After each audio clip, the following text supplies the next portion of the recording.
شیخ شرف الدین بو علی شاہ قلندر رحمۃ اللہ علیہ کی ذات کسی تعارف کی محتاج نہیں ہے۔ وہ پانی پت کے عظیم ترین عالم اور ایک بزرگ روحانی شخصیت تھے۔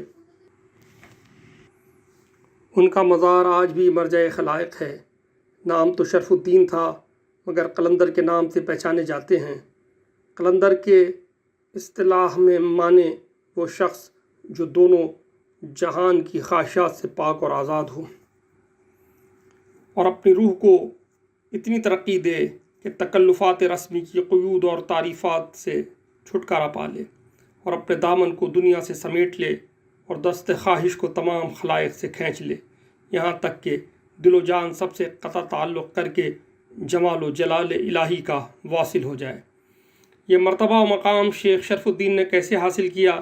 کہا جاتا ہے کہ شیخ صاحب مسجد قوت الاسلام میں وعظ فرما رہے تھے کہ ایک فقیر مسجد میں آیا اور بآواز بلند کہا، شرف تو جس کام کے لیے پیدا کیا گیا ہے اس کو بھول گیا؟ کب تک اس قیل و قالہ میں لگا رہے گا؟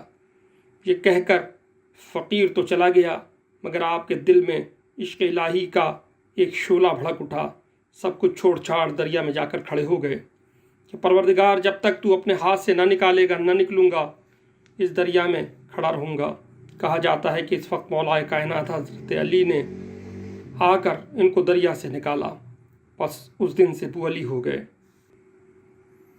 علماء اس بات پر متفق ہیں کہ آپ کو براہ راست امیر المومنین حضرت علی علیہ السلام سے روحانی فیض حاصل ہوا۔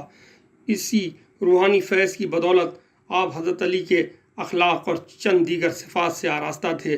اس ذیل میں تذکرہ غوثیہ میں لکھا ہے کہ قلندر صاحب کا مرشد سوائے مولا علی کے کوئی نہیں ہے، اور یہ بات کچھ تعجب کی نہیں ہے۔ بعض بزرگوں کو اسی طرح فیض حاصل ہوا ہے۔ مجھے پروردگار نے یہ شرف عطا کیا کہ حضرت شرف الدین بو علی شاہ قلندر سے منسوب فارسی مثنوی کی اردو میں ترجمانی کر سکوں۔ یہ مثنوی ناظرین کی بصارتوں اور بصیرتوں کے لیے ہدیہ ہے۔